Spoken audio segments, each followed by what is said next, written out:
नमस्कार, स्वदेश न्यूज की खास पेशकश में आपका स्वागत है। मैं हूं आपके साथ भागीरथ साहू। महाराष्ट्र में इस वक्त जबरदस्त सियासी संकट है। उद्धव सरकार बचेगी या गिर जाएगी? लंबा वक्त गुजरने के बाद भी ये सवाल जस का तस बना हुआ है। इतना ही नहीं, अब सवाल ये भी उठ खड़ा हुआ है कि उद्धव के सत्ता जाने के साथ ही क्या पार्टी भी उनके हाथ से जाएगी? दरअसल एक के बाद एक शिवसेना के विधायक एकनाथ शिंदे के साथ होते चले जा रहे हैं। इस बीच शिंदे ने बड़ा दाव करते हुए कहा है कि उनके पास बहुमत है। अगर ऐसा है तो फिर उद्धव सरकार गिरने से कैसे बचेगी? फिलहाल ये बड़ा सवाल है। वहीं बीजेपी आखिर इस मामले में और किस बात का इंतजार कर रही है, उसका अगला कदम क्या होगा? अब इन्हीं सवालों का जवाब हम जानेंगे इस खास चर्चा पर, महाराष्ट्र की महाभारत में।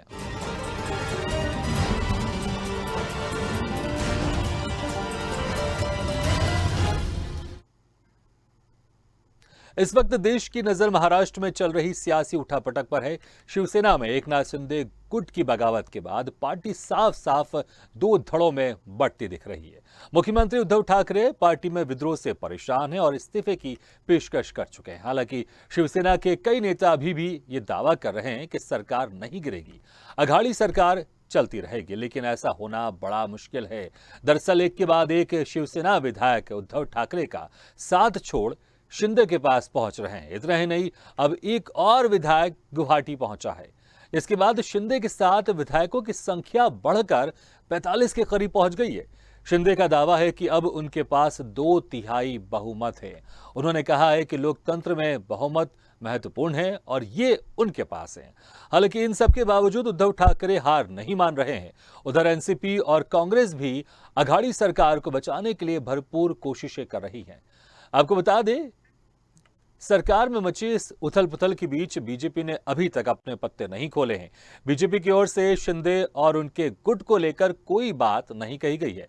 खैर चलिए, अब महाराष्ट्र की महाभारत पर विस्तार से हम चर्चा करेंगे इस खास पेशकश में। और जो मेहमान हमारे साथ जुड़ गए हैं उनका मैं तारुफ करवा देता हूं आपसे। संजय द्विवेदी जी हमारे साथ जुड़े हुए हैं, जो कि शिवसेना से नेता हैं। संजय जी, आपका बहुत बहुत स्वागत है।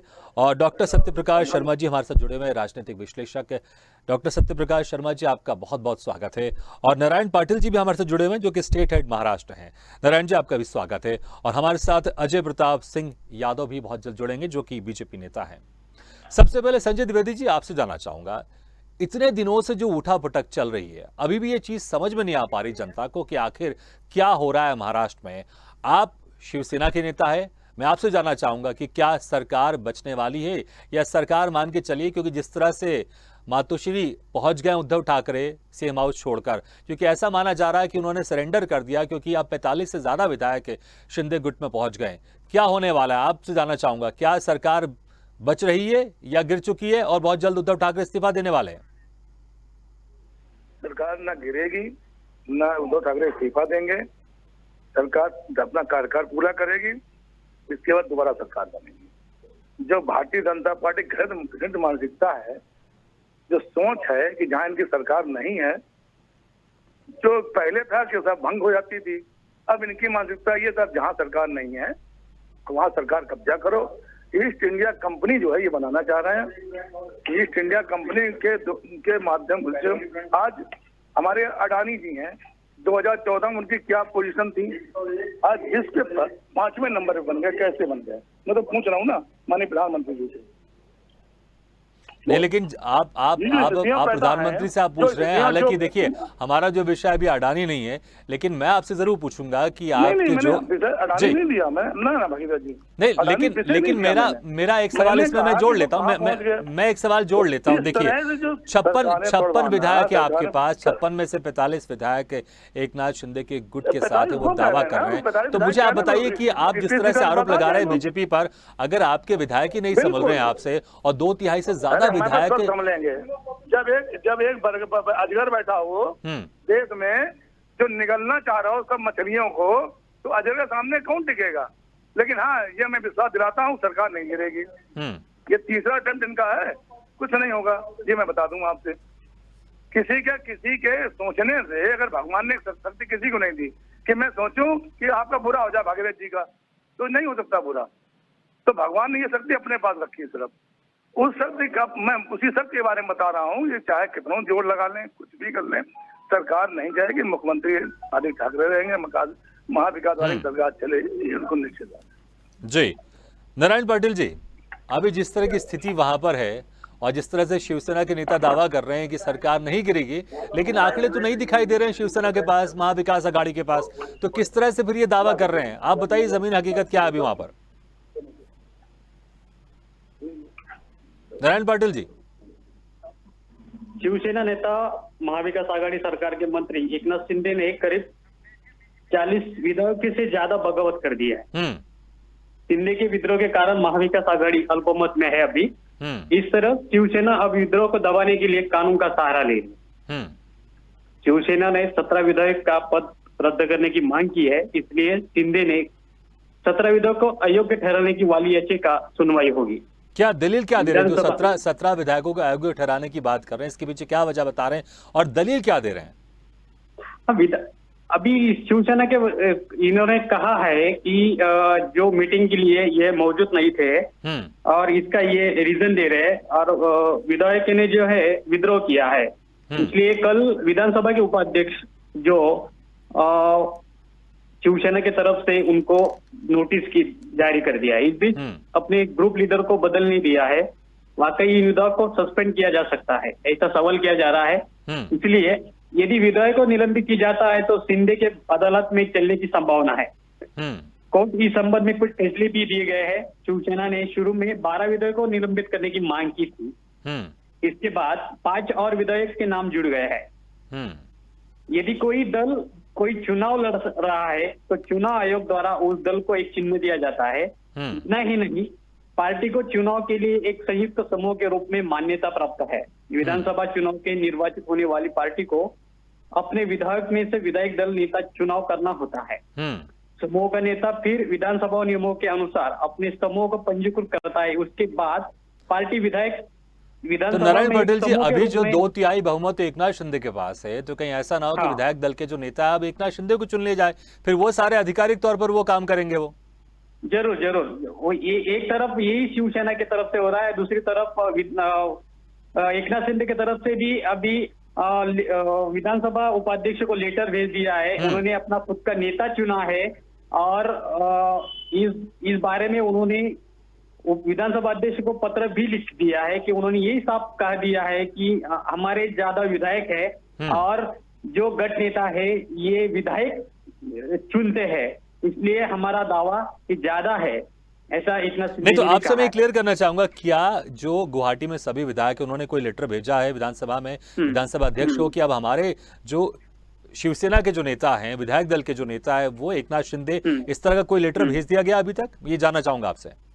विधानसभा उपाध्यक्ष को कल ही लेटर भेज दिया है और उसमें जो है 37 विधायक के सिग्नेचर भी उस पे अभी अवेलेबल है। उसके बाद भी अभी 40 के ऊपर शिवसेना के विधायक अभी एकनाथ शिंदे को मिल चुके हैं। अभी हमारा मालूमात की तरफ से 50 के आगे आंकड़ा यहाँ पे अभी एकनाथ शिंदे के पास गया है। बिल्कुल, तो आप ये बड़ी बात कह रहे हैं कि 56 जो शिवसेना के विधायक उनमें से 50 तक ये आंकड़ा जा सकता है। जी बिल्कुल, 55 अभी शिवसेना के अवेलेबल है। उसमें से शिवसेना के 41, 42 के नजदीक अभी शिवसेना विधायक एकनाथ शिंदे के पास अभी गुवाहाटी में मौजूद है। बिल्कुल, तो बड़ा आंकड़ा इस वक्त एकनाथ शिंदे के पास है। हाँ, जी उसके साथ अभय प्रताप जी, बिल्कुल मैं आता हूँ वापस, नारायण जी आपके पास आऊंगा। अभय प्रताप जी, पूरा अभी जिस तरह से स्टेट हेड हमारे नारायण पाटिल जी बता रहे थे कि आंकड़ा 50 तक भी हो सकता है, इतना सब कुछ हो रहा है, बीजेपी बड़ी साइलेंट देख रही है। बीजेपी कब मैदान में कूदेगी? बीजेपी कब अपना पक्ष क्लियर करेगी? क्या इंतजार कर रही है बीजेपी?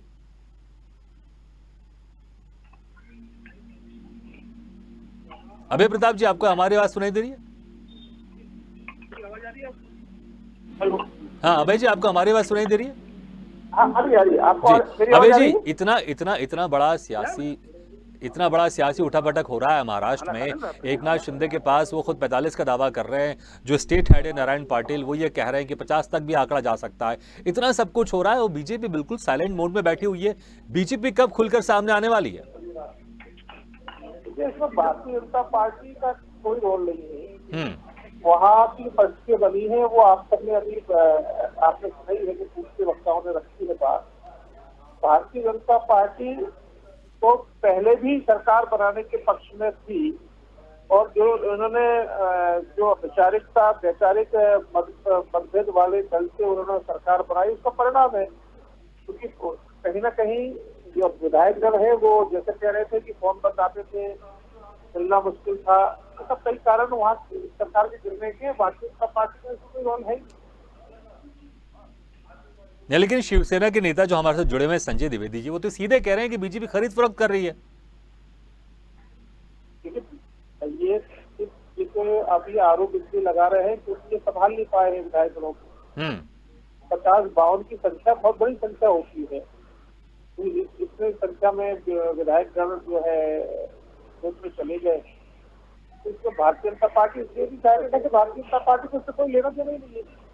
इनकी आपकी नहीं, लेना देना तो होगा, क्योंकि देखिए एकनाथ शिंदे अगर अलग हुए हैं और इनके साथ अगर 45-50 विधायक जाते हैं तो सरकार तो आप ही के साथ बनाएंगे, बीजेपी के साथ बनाएंगे, क्योंकि वो खुद कह चुके हैं। उद्धव ठाकरे से भी उन्होंने मीटिंग में कहा था कि महा विकास अघाड़ी छोड़कर बीजेपी के साथ सरकार बनाना चाहिए, और अब तो 2/3 से ज्यादा बहुमत होने का दावा कर रहे हैं, तो सरकार तो आप ही के साथ बनेगी। तो आपका रोल जो आप कह रहे हैं आपका रोल नहीं है, आप, मुझे लगता है कि अब तो रोल आपका बड़ा इंपॉर्टेंट है और सबको पता है। मुझे लगता है कि अगर आप बोले चाहे नहीं बोले, पर्दे के पीछे क्या चल रहा है सबको पता है। बिना बीजेपी से बातचीत किए एकनाथ शिंदे इतना बड़ा कदम नहीं उठा सकते, ये सबको पता है। देखिए मैं आपको खुद कह रहा हूँ, तो मैं वही कह रहा हूँ, खुल के सामने आ जाइए ना, खुल के सामने आ जाइए। ठीक है, अब हम सरकार बनाने वाले, कुछ तो बात कीजिए खुल के। सरकार उनकी थी, सरकार चल रही थी, उनके बीच क्या आपसी मतभेद हुए, क्या कारण बने कि एक इतनी बड़ी संख्या में विधायक उनसे अलग हो गए। अभी राज्यसभा चुनाव, विधान परिषद चुनाव के लिए उन्होंने विधायकों को अलग रखा ही था, उसके बाद विधायक वहां से निकले और चले गए। ये इनकी अंदरूनी पूरी संभाल पाए विधायकों के तो विषय है, भारतीय जनता पार्टी का क्या विषय है। चलिए फिर यही सवाल मैं संजय जी से ले लेता हूं। संजय जी, आखिर क्या वजह है उद्धव ठाकरे, बाला साहब ठाकरे के बेटे बाला साहब ठाकरे अगर जो बोलते थे, बीजेपी भी उस लाइन को क्रॉस करने की कोशिश नहीं करती थी, ना कभी हिम्मत करने की कोशिश की जब तक वो रहे हैं महाराष्ट्र की राजनीति में। बीजेपी ने कभी उनकी लाइन क्रॉस करने की कोशिश नहीं की। अब क्या हो गया, उद्धव ठाकरे से आखिर कहां गलती हो गई या किससे गलती हो गई कि आपके 56 में से 55 में से विधायक तकरीबन, एकनाथ शिंदे 45 का दावा कर रहे हैं, जो स्टेट हेड हमारे साथ जुड़े हुए नारायण पाटिल वो ये कह रहे हैं आंकड़ा 50 तक भी जा सकता है। तो आखिर गलती कहां हो गई शिवसेना से कि इतने सारे विधायक हैं अपने नेता को छोड़कर चले गए? हेलो, हाँ संजय जी। हाँ, मैं ये कह रहा था, देखिए ये तो अपने हिंदुस्तान की राजनीति में है। कांग्रेस मानी इंदिरा गांधी जी ने पार्टी बना ली थी, मानी शरद पवार जी ने पार्टी बना ली, तो ये तो देखिए अपनी बात अलग है। ये तो विघटन तो चलता रहता, बात इसकी नहीं है। बात यहाँ पे मेन ये हो रही है कि अगर भारतीय जनता पार्टी आज इन्वॉल्व क्यों नहीं हो रही है, जबकि पूरी दुनिया जान रही है, पूरा हमारा भारतवर्ष जान रहा है कि इसके पीछे भारतीय जनता पार्टी का हाथ है। जब वहाँ पे जब आप गुवाहाटी में माननीय मुख्यमंत्री मिलने जा रहे हैं उनसे, तो इसका क्या मतलब हुआ बता दीजिए मुझको आप। ठीक है, तो ये मैं कह रहा हूँ कि जो ये चीजें हैं वो हमारे अंदर हैं, और जहाँ तक सरकार की बात है तो सरकार ऐसे थोड़ी ना गिर जाती जैसे वो बता रहे हैं। अरे उसके पास 37 हो तो लेके सामने आए, नहीं तो हमारे वापस आए हमारे पास, हमारे सदस्य स्वीकार करें, वरना जो कार्रवाई पार्टी करती है वो पार्टी कार्रवाई करेगी, उसमें कोई दिक्कत ही नहीं है। चलिए पार्टी कार्रवाई करेगी, लेकिन यहाँ पर तो नौबत ये आ गई है, यहाँ पर तो नौबत ये आ गई है कि पार्टी भी अब उद्धव ठाकरे के पास रहेगी कि नहीं रहेगी, क्योंकि जिस तरह से दावा किया जा रहा है एकनाथ शिंदे का कि 2/3 से बहुमत उनके पास है, कहीं वो पार्टी पर ही अपना दावा ना कर दें। बीजेपी का देखिए, बीजेपी कितना बड़ा, मैंने कहा ना इतना बड़ा मुखौटा है, तो बीजेपी चारों तरफ घूम रही है। नहीं, लेकिन उसका असर तो सीधे शिवसेना पार्टी पर हो रहा है ना। सत्य प्रकाश जी, अरे वो किसी पार्टी करते हैं, वो जी कांग्रेस भी करते हैं। सत्य प्रकाश शर्मा जी भी हमारे साथ जुड़े हुए राजनीतिक विश्लेषक हैं। सत्य प्रकाश शर्मा जी, मैं आपसे ये जानना चाहूंगा, एक तो अभी जो समीकरण चल रहे हैं, जो स्थितियां हैं, कब तक इसका पटाक्षेप हो जाएगा, कितने दिन और लगेंगे इस कश्मकश में कि आखिर सरकार बच रही है, गिर रही है, आखिर कौन किसके साथ सरकार बना रहा है, क्या शिंदे वापस आएंगे महाराष्ट्र में और फिर से उद्धव ठाकरे साथ मिल जाएंगे या बीजेपी के साथ सरकार बनाएंगे, तमाम सवाल है। आखिर कब इसका पटाक्षेप होगा, और दूसरा ये कि आखिर गलती कहां से हो गई उद्धव ठाकरे से कि इतने सारे विधायक उनको छोड़कर गुवाहाटी में जाके बैठ गए, एकनाथ शिंदे के साथ जाके बैठ गए। क्या एकनाथ शिंदे अब उद्धव ठाकरे से बड़े नेता बन गए शिवसेना में? जी, आपको मेरी आवाज आ रही है? जी आ रही है आपकी आवाज। देखिए भागीरथ जी, अच्छा सवाल है, आपके दोनों सवाल बहुत अच्छे हैं। देखिए, महाराष्ट्र का जो सिचुएशन है एट प्रेजेंट, उसमें जो भी मूवमेंट होगा या जो भी डेवलपमेंट होगा वो कहीं ना कहीं एकनाथ शिंदे के स्टेप पर निर्भर करेगा। अभी तक एकनाथ शिंदे केवल अपना वीडियो, वहां एमएलए की संख्या, सिर्फ यही चीज बोल रहे हैं। वो अपना स्टेप नहीं बता रहे कि उनने स्टेप क्या चलना है।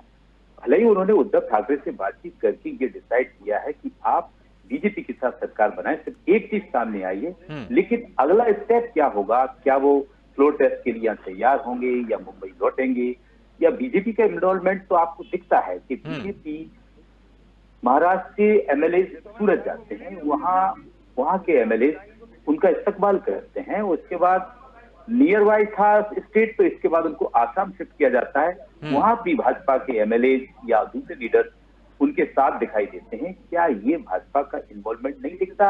या एकनाथ शिंदे का जो बयान है या जो टॉकिंग है उनके बीच की, उसमें ये साफ दिखता है कि कहीं ना कहीं भाजपा बिहाइंड द कर्टेन इस पूरे सीन में दिखती है।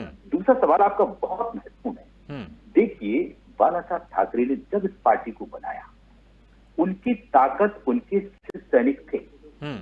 उनके जाने के बाद देखिए क्या हुआ कि जो शिव सैनिक से जो कनेक्ट है, जो उद्धव ठाकरे का, वो कनेक्ट की कमी के कारण आज ये सामना उनको करना पड़ रहा है। अगर यही हालात उनके सामने हुए होते, बाला साहब जी के सामने, तो आज पूरी मुंबई मेरे ख्याल से पूरे विश्व की बड़ी खबर होती। और मुझे लगता है कि अगर बाला साहब ठाकरे होते तो ना बीजेपी हिम्मत करती, ना शिवसेना का कोई दूसरा नेता हिम्मत करता।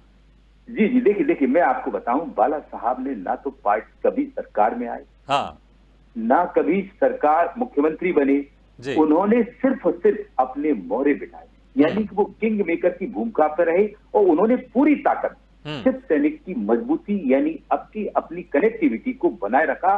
बिल्कुल, और मुझे लगता है कि उद्धव ठाकरे में ये कमजोर कड़ी थी, जिसकी वजह से ये आज स्थिति यहां तक पहुंची है कि सरकार छोड़िए, अब पार्टी पर भी दावा करना मुश्किल हो रहा है उद्धव ठाकरे का, क्योंकि जो अब स्थिति बन रही है। नारायण पटेल जी, अभी हम महाराष्ट्र में जमीनी स्तर की मैं आपसे बात करना चाहूंगा, क्योंकि अक्सर देखा है कभी भी कुछ होता है तो जो शिवसैनिक होते हैं, जो एक आम कार्यकर्ता होता है, जो वार्ड में काम कार्यकर्ता होता है, वो सड़कों पर उतर जाता है। इतना बड़ा महाराष्ट्र में सियासी उठापटक हो रहा है, लेकिन महाराष्ट्र से अभी कहीं से भी ऐसे कुछ खबर नहीं आ रही है। आप जमीनी स्तर पर क्या देख रहे हैं? जो शिवसेना का जो एक जमीनी कार्यकर्ता है, वो अभी क्या सोच रहा है, उसके जहन में क्या चल रहा है, और वहां पर क्या कुछ माहौल है इसको लेकर जमीनी स्तर पर? अभी फिलहाल तो कल 2 दिन से कुछ घटनाएं हुई है, लेकिन 80% तो यहाँ पे जमीन स्तर पे लोगों का, जो शिवसेना कार्यकर्ता और बीजेपी के जो कार्यकर्ता है, उनको यही कहना है जो हो रहा है वो अच्छा हो रहा है, यूपी के लिए अच्छा हो रहा है, सेना भाजपा की होना ही चाहिए और यही सरकार आनी चाहिए। क्योंकि जब 2019 को जब महाविकास आघाड़ी सरकार के साथ सेना गई थी, तब माहौल थोड़ा सा अलग गया था, लेकिन 2.5 साल के बाद अभी जो विद्रोह हो चुका है, इस वजह से कुछ जगह छोड़ के, सामने तो लोग बोलते नहीं है, लेकिन अंदर की जो बात है यही कह रहे हैं कि जो हो रहा है अच्छे के लिए हो रहा है। क्योंकि अभी जो सेना का जो माहौल पहले था, अभी कुछ दिन पहले कुछ चुनाव हुए यहाँ महाराष्ट्र में, तो इस पे जो है तो बीजेपी फर्स्ट 1 पे रहेगी और सेकंड पे एनसीपी का रहा, और शिवसेना का जो माहौल था वो 4th स्टेप पे गया था।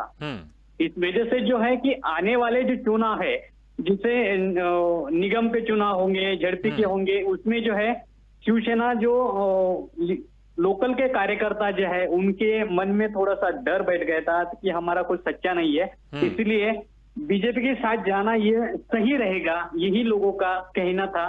और अंदर की बात यही है। कल भी एक ऐसा वीडियो अभी महाराष्ट्र में वायरल हो रहा है, जो कि विधायक है पाटिल, जो अभी एकनाथ शिंदे के साथ है, उन्होंने यही कह दिया है। अभी कुछ बीजेपी का कहना ये है कि हमारा इसमें कोई इंटरफेरेंस नहीं है, लेकिन उन्होंने इस वीडियो में सीधा कह दिया है कि देवेंद्र फडणवीस अब सीएम बनेंगे और डेप्यूटी सीएम एकनाथ शिंदे बनेंगे, और जो भी चल रहा है ये सब बीजेपी का ऊपर से हाथ है, यही चल रहा है। और कल का सामने रात में जो एकनाथ शिंदे ने एक वीडियो जारी कर दिया था, जो मीटिंग हुई थी यहाँ गुवाहाटी में, तो उनका यही कहना है कि हम बीजेपी के साथ जाने वाले हैं और नेशनल पार्टी का हमारे साथ में है और सब हमारे लिए हेल्प कर रही है, किसी को डरने की बात नहीं है। हम सब एक साथ मिलकर अभी सामना करेंगे। ऐसा ही एकनाथ शिंदे ने कल के वीडियो जो जारी किया उन्होंने कह दिया है। एक तो बात ऐसी है कि बीजेपी जो कह रही है कि हमारा इंटरफेयर नहीं है, लेकिन सबसे पहला डर यही है बीजेपी को कि जो 2019 को अजित पवार के साथ जो सूबे की शपथ ली थी वैसा फिर से ना हो जाए।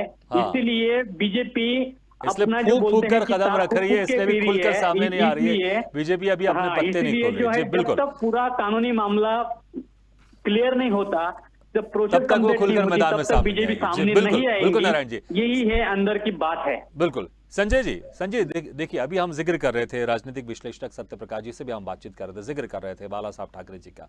बाला साहब ठाकरे जब तक थे महाराष्ट्र की सियासत में, बीजेपी ने कभी उनके बात को काटने की कभी कोशिश नहीं की, और किसी भी दूसरे शिवसेना के नेता ने कभी कोई उनके बात से अलग जाने की कोशिश नहीं की। लेकिन उन्हीं के बेटे उद्धव ठाकरे, कुछ समय तो लगा ठीक है सब कुछ ठीक ठाक रहेगा, लेकिन जिस तरह से अभी चीजें चल रही हैं, क्या बाला साहब ठाकरे की जो विरासत है वो विरासत उद्धव ठाकरे जी संभाल नहीं पा रहे?